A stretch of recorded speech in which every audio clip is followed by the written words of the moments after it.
Hi అండి, అందరూ ఎలా ఉన్నారు? ఈరోజు నేను మామిడికాయ రోటి పచ్చడి చెప్తున్నానండి. ఇది చపాతీతో, పూరీతో, దోశతో, వేడివేడి అన్నంతో చాలా బాగుంటుందండి. కారం ఎక్కువగా నచ్చే వాళ్ళకు కూడా చాలా బాగా నచ్చుతుంది. దీనికి కావాల్సింది మీడియం సైజు మామిడికాయ అండి. తొక్క తీసి చిన్న ముక్కలుగా కట్ చేసుకోవాలి.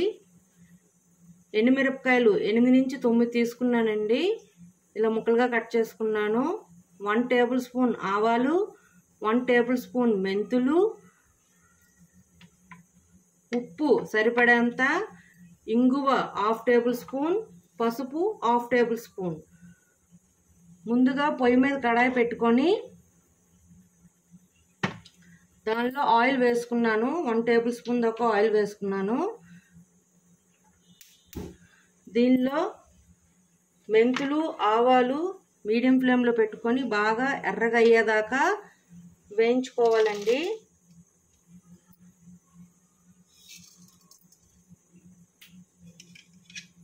అవి వేగాక ఎండుమిరపకాయలు వేసుకొని వేయించుకోవాలి బాగా ఎర్రగా.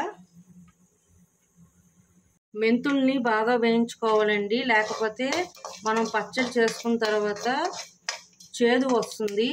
సో ఇది బాగా వేగాయి. ఇప్పుడు దీనిలోనే ఎండుమిరపకాయలు వేసుకుందాం. ఇవి కూడా ఎర్రగా వేగిపోవాలి.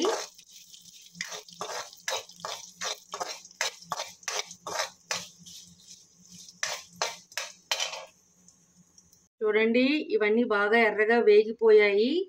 ఇప్పుడు గ్యాస్ ఆఫ్ చేసుకొని ఈ దినుసుల్ని ఒక మిక్సీ జార్లో వేసుకుందామండి.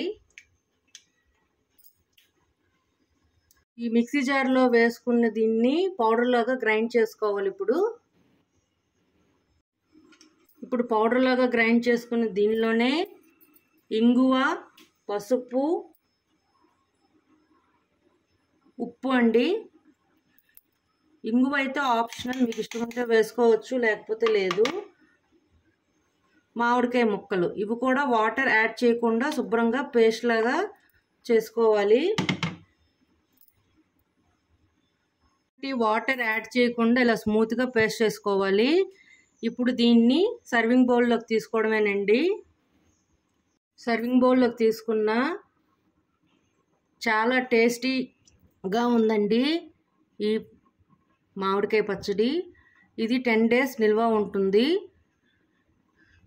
వేడి వేడి అన్నంలో నెయ్యి వేసుకొని తిన్నా చాలా బాగుంటుంది. టేస్ట్ అయితే సూపర్గా ఉందండి. అంతేనండి, రా మ్యాంగో రోటి పచ్చడి రెడీ.